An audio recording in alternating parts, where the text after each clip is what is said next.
Notice the color. We got two colors we need to mix up. Our next color we need to mix, and we'll mix on the palette some piles, is this whitish yellow. Okay, that will be our base highlight color. And then we have this deep, rich mauve-ish tone, okay, which will be our base dark color. And that's what we're going to continue to work with from now on, all right? So down here on our palette, we'll take our knife, and I'll take some gesso out here. Okay. And I'm going to look at this. I'm not, again, trying to make a perfect match. That's not even necessary. But take a little yellow. And maybe a smidgen of orange. And all you really want to do is just kind of tint this white so it's not really pure.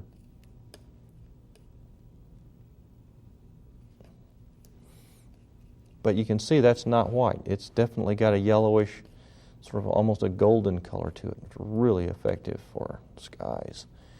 Okay. Mix that good. Make sure it's nice and creamy. Now you probably won't need this much of that. I always mix up a little more than I need. So out of this, I'm going to mix my mauve color. A little more room over here. Now I take this over here. Just scoop a little part of that over there. If you have plenty, if not, you can make some more. Okay, now to that you add some blue. A little purple. And really it's the same colors we just used for the top part of the sky, except we're going to make it darker. And it does have a little burnt sienna in it. Keep in mind that the sienna, a lot of people don't understand that, but the burnt sienna is what grays it. Okay, so when you put the burnt sienna in there, don't use burnt umber now. Use burnt sienna now. Notice how that color is changing very quickly. Boy, it's a beautiful color. Yeah, you can go to the store and you can buy a lot of colors similar to these. You can get different ranges of, different hues. But what's the point when you can just buy a few and mix your own? And it's a good learning experience. Now I'm going to put a little more purple in there. See, I want to get it a little richer, but you start like that and don't go too far too quick.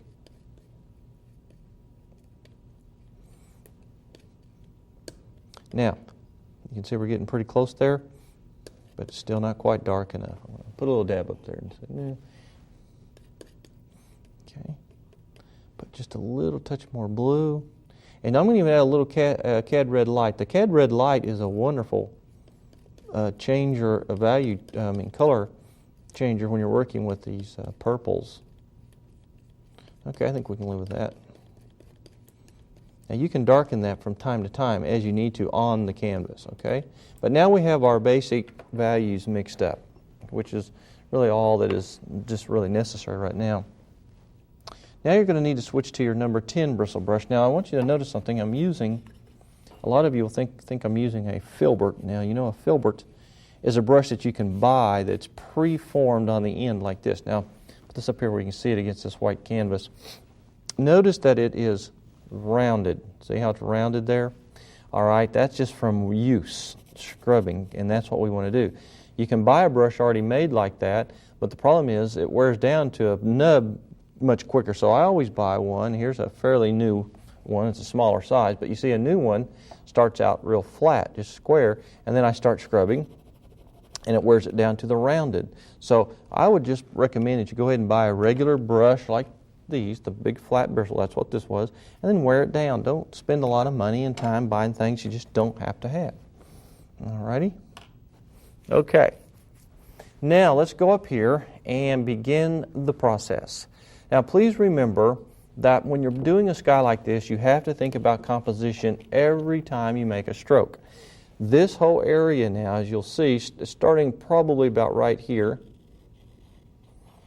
it's got these little round, puffy areas of the clouds, okay? Now, we're not necessarily going to make a major cloud right now. We're just going to start laying in where they go. So I'm going to take a little bit of my white that we mixed up, and all I want to do to start with is just kind of lay it in. I'm just going to kind of locate them. See, it's still wet, so see, this is just exactly like an oil painter would do. You just kind of locate the movement. Now you could just let it dry and go in there and lightly sketch it with a piece of charcoal. I just don't like to do that. I just like to keep moving, and I've learned how to let the wet backgrounds work for me sometimes. So all I'm going to do right now is just blend in. See, I'm using the side of my brush. And another thing the reason I'm doing this is to show you the technique. If you notice when you move, you can see the little swirls in there. See, that gives you a perfect rendition of a rolling cloud, just like we have here, okay? And that's why you want to keep this thing going. And see, this will just sort of taper right on off out there. And you just kind of work that in. So now we've kind of located it. Not to say that we won't change that some, because we may and we probably will. And after you kind of rolled your clouds, you got the basic shape. See, I'm going on what we call the chisel edge of the brush. Not straight on. I'm not holding it like a pencil. I'm holding it on the side like this.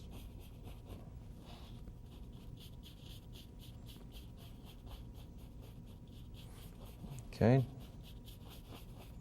Now then.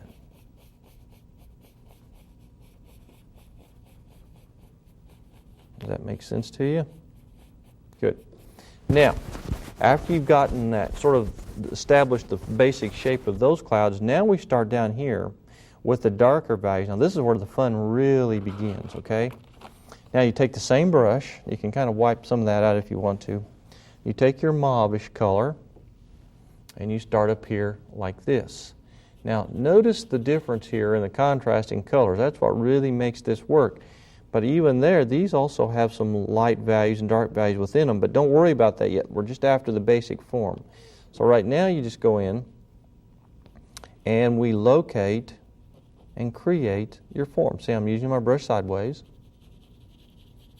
on what we call the chisel side, and I'm scrubbing. Now, more than anything in this lesson, even though the sky is going to be fun and pretty, I want you to know the technique and understand it so that you won't have any problems with it. Now, see how I'm kind of blending, working up, creating these little soft edges, nice little pockets of negative space that come in and out. See, just like this little space right in there. I'm not trying to duplicate it exactly. I'm just trying to get it close, okay?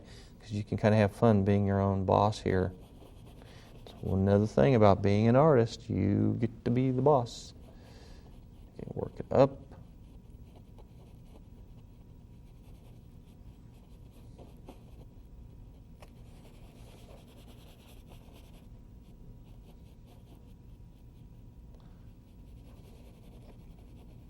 See, I'm kind of blending it in, keeping my brush on the side, see? Not the flat part, but the side. That's what wears it down. Okay, and you just keep rolling.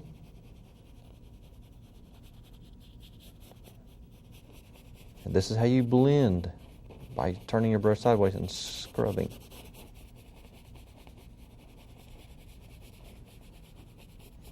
Now I'm just going to keep rolling. I'm going to keep picking up the paint. See, I just added another little blob, and I'm starting to leave little pockets of negative space scattered around here and there. That really makes it exciting. See there? In and of itself, there are a whole lot of overlapping areas, so just have some fun building those layers of darks and lights. And we'll go all the way down into this area and eventually create some very dramatic cloud formations.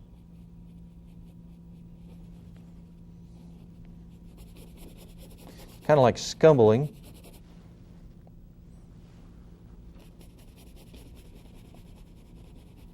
See, I'm just keep layering this. Coming right on across, making sure my edges are fairly soft and subtle. And once we've located this whole thing, you might say the whole composition, then we come back and start detailing, putting the bright highlights of color, the little silver linings, the darker values, but we're still on the hunt for composition, okay? That's what we're doing right now, just trying to find our way, and this is exciting. Remember the negative space rule. If I could mention something to you about negative space is critical, folks. You've got to keep that so ever present in your mind. And simply means, it's the space you leave around an object is what makes it interesting and gives you the best composition. All right, now see, I'm just going all the way off down here. Maybe leaving a little bit of the background coming through. Yeah, this is already looking good. Just even in this form, you can leave it at this stage. Once you soften it and blend it a little bit, the skies have different degrees of softness and detail. You don't have to just go to the extreme that we're going to go to on this, but sometimes just keeping it kind of simple like this is all that's necessary.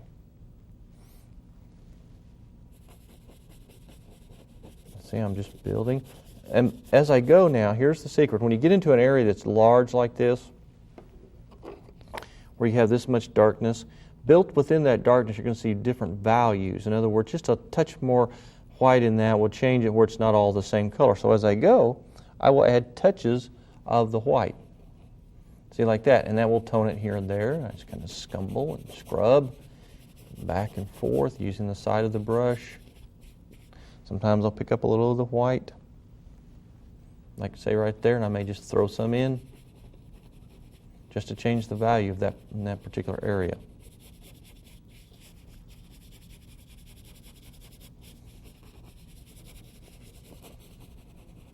Because really right now, folks, I'm not all that concerned about, of course, anything that's finished right now.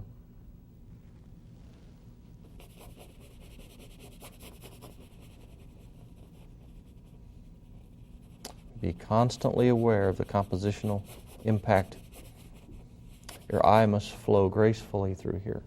Now notice down in this right-hand corner, and I think it's a good compositional thing, it's a little lighter right there. So when you get down here with this dark, you want to probably pop in some light right there, okay?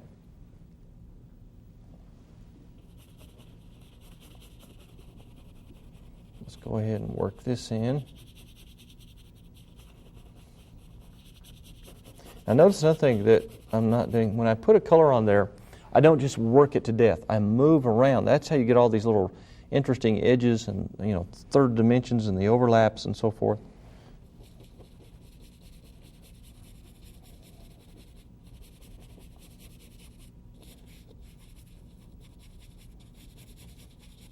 Now, we've talked about the light values that you can add to this, like we're getting ready to do here.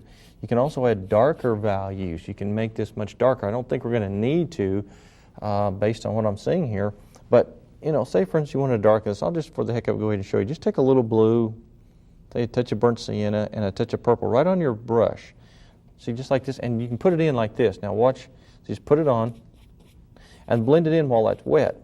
And then you can darken that right this very minute.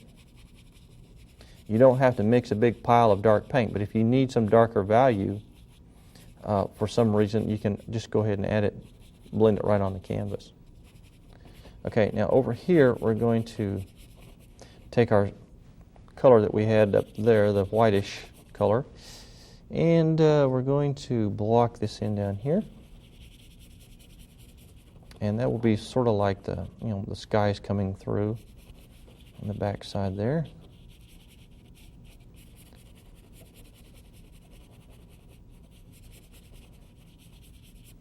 Blend that out.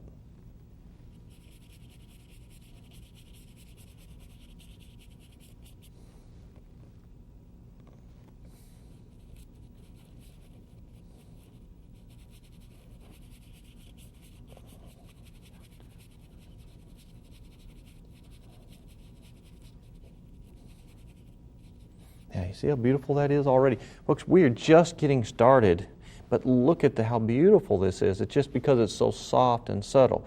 Now, the best thing to do at this stage is to let it dry and then come back, and that's what we're going to do here. We're going to let this dry, and then we're going to come in and put all the bright highlights. And really, once you form it, then the next step, and I would say probably the most difficult for most of you, is going ahead and putting in all the bright highlights and shadows so that you don't ruin what you got started. So sometimes it's best just to leave it like it is so that you don't mess it up, okay? So we're going to go in here, I'm going to hit that a little bit. Soften it. I got to remember my motto here. Remember the 3 P's, don't piddle, play, or putter, okay?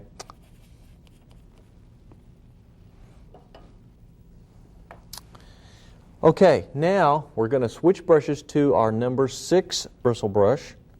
And that's the one here that we use for most of our finish work. Now folks, this brush, remember I told you before, it's a flat, it's kind of a fairly new one. It's not rounded. You don't want it to be completely rounded. You have more flexibility if it's not. So now we're going to go down and we're going to load up our color so we can start highlighting. Well, maybe I better do this. Now where's that? Here it is. Nope. Where'd I put my picture? Oh, here it is. Okay, now we're going to start the highlighting process to three-dimensionalize these clouds. Now this is not a major time-consuming thing, folks. It just requires a concentrated effort. So now we're going to do this. We'll come back and highlight these, soften some edges, kind of create some darker and lighter values, and you're done. And you've learned how to do a marvelous sky painting that you can use and adapt in some of your other full, fledged landscapes. Okay. So now let's take the brush, load it. Now, when you load this, you don't need much paint. That's why I wanted to be kind of careful with here. Take the paint, work it into your brush evenly. Sort of a nice, even distribution here. Then you come up here and I just start. Now, if you want to, you can tape this up here. I didn't bring any tape with me today, but you can just hold it or tape it and just follow like this using the chisel edge of the brush like this. Now, the secret here is to start building the little cap. This is what we'll call capping. And if nothing else, if you learn how to do this today, I promise you your paintings, at least your sky, will improve 100%. Then you can take your finger, see, and kind of blend it back into the back part of the original sky you had there. Okay, now just keep watching. Now, by the way, I'm going to be going to save you guys some frustration from bouncing back and to save our camera people from going crazy. When I go down to my palette, now I'm just going down to reload, okay? So they're not going to follow me down there every time. They're going to stay up here. So when you see the brush disappear for just a second, that means I'm reloading, okay? Just like now, reloaded. All right, now I come up here. Notice I'm going in a circular motion following the shape of the clouds. Now, let me get this down here so you can see it a little bit better. As I put a few in, then I take my finger and I roll the back side so it blends into that background. Now notice all the little movements we have in there, okay? We did that in the beginning on purpose so that you can see where you want your cloud formations to be. So now I'll reload again.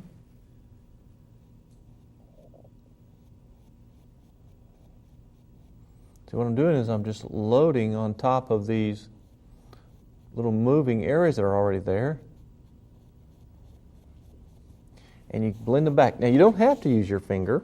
Sometimes you can use your brush just fine. All right, now let's move out to this little area right out here. This is one of the areas that's really kind of ends this part of the painting over here. So let's kind of get that in there. I'm rolling. Now see, you can blend this way. If you blend carefully and feather back into the body of your cloud, see, then it can fade out without using your finger. I don't know, I've always been a person that likes to use my finger. So you don't have to do that. But now see, I do is don't leave it for very long without blending it though, because that'll set up on you. Unless of course you are working with the oils, then it doesn't dry on you. But with these acrylics, see, you need to blend those kind of quickly while they're wet.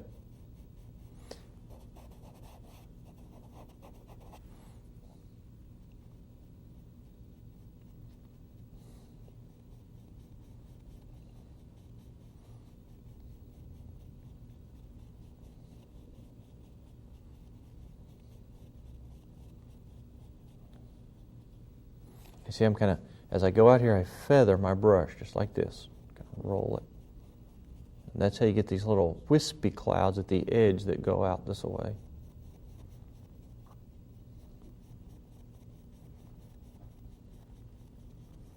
And see, as I come back down into the main body here, it goes into a lighter value, and then we go into our contrasting area. And just to kind of give you a quick idea of what happens there, then we start the process of highlighting those.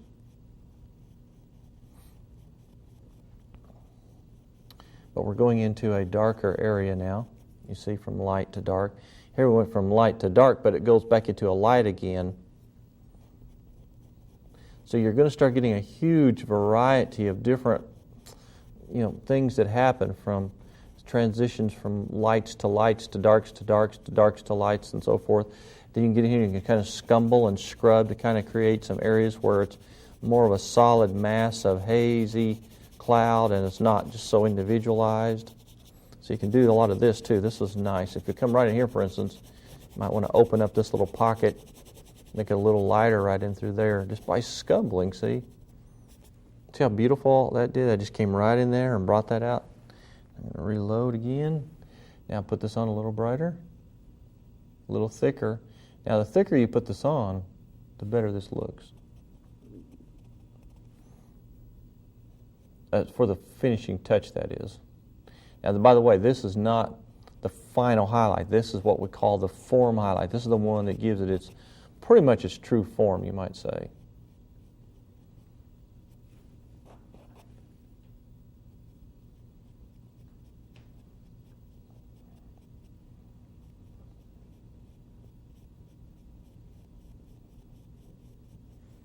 See, I just keep building, blending back into my background there.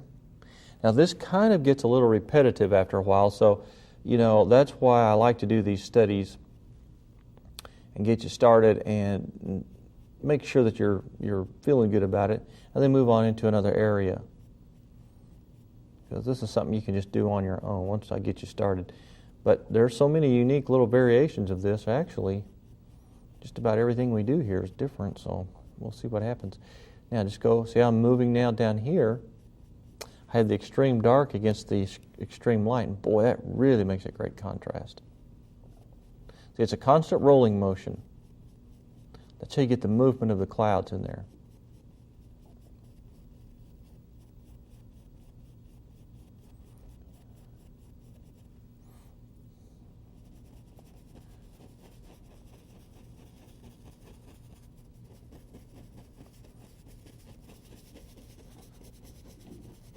See, I'm kind of rolling the blend, but I don't want to lose my contrast. Look, this is what's so important about this. Look how beautiful that is. It looks just like what we're starting to create here. The intense light, way up high, late afternoon or evening, and the sun's starting to come through these. I see over here, it's kind of like, almost like a silver lining in a way. Now you sort of accent these spots where you think the light would be most effective. And see, some of this you don't blend too much because you want to stay very intense. And yet at the same time you are blending. I know that sounds very contradictory, but what you're doing when you put the stroke on there, you're applying enough pressure that it will soften it when you put it on. In other words, when I put that on there, I'm automatically blending it. See, and it just works out beautifully. Okay, now, by the way, this could be a different color. Now, if you'll notice up here on the photograph, this is a little bit more of a reddish highlight here. We may come back and add some of that, okay? But right now we're going to stick with this more of a golden color. Now let's move on back here to the upper area. The painting again and begin now right here.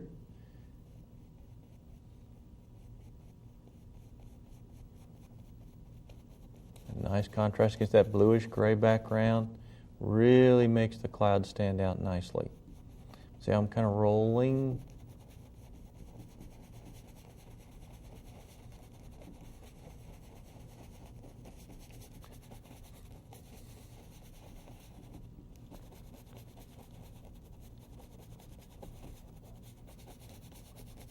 See, that's a fairly big, massive arrangement of clouds there, so we just keep rolling it right across.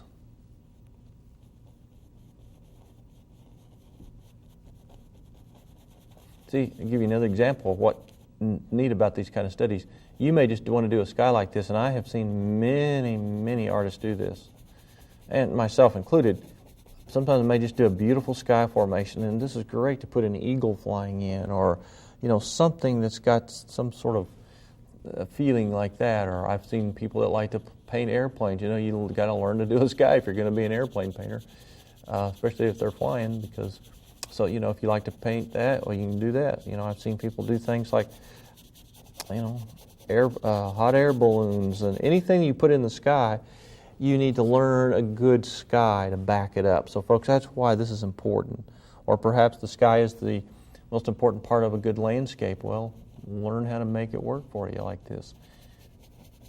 you've got to learn all these things. I've just recently been teaching quite a few private lessons in my studio. One of the things I find most important that we're doing now is we are doing only studies. We're not really doing paintings. People come and we'll spend several days just focusing on areas of weakness. Say you're struggling with just how to paint water and you just really need to focus. Well, we work on that until we nail it, okay? And then when you get back to your studio, your paintings just all of a sudden work for you, okay? It's better not to have to go in there and try to struggle with one painting, trying to get everything in there. It's better to go ahead and just struggle with one study, and then it cuts way down on frustration. All right, now see, we just keep rolling here. I got all this pretty much laid in where I want it. Now I'm going to come in here and begin this process. Now this is where I think I am going to change the color. Let's go down here. I'll show you what I'm talking about. Take a little bit of this white down. This is where I want you to take a little bit of red, like that. Just add the red to it, and it becomes more of a peach color.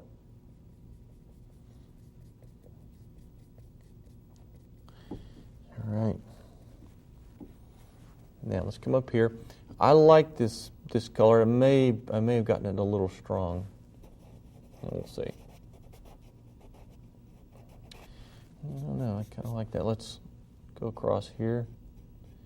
You see, the whole idea is when the sky is setting, and keeping in mind, now I don't understand all the scientific things that apply here, but what I do know is that the sky creates phenomenal colors as the light bounces in and around the atmosphere and off the ground.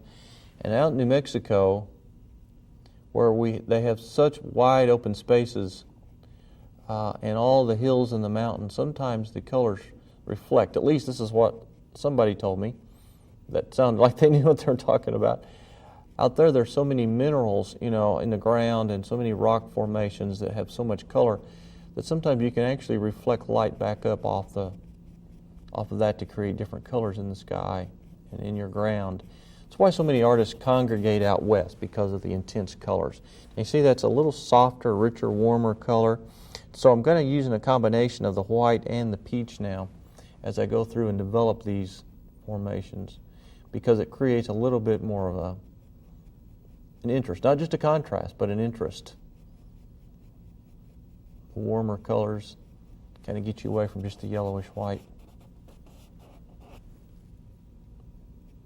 It's a good spot to come down here and sort of form your own little pockets. Pretty exciting. Now we're cooking.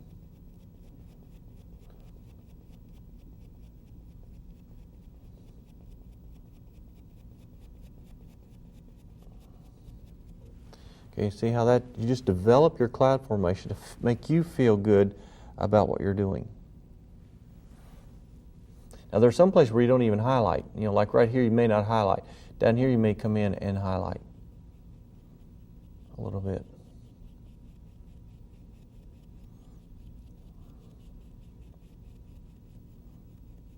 But this is just so exciting. Now you can take a sky like this and you can put a burst of sun rays coming out. There's so much you can do with this, so remember that. This is just the technique.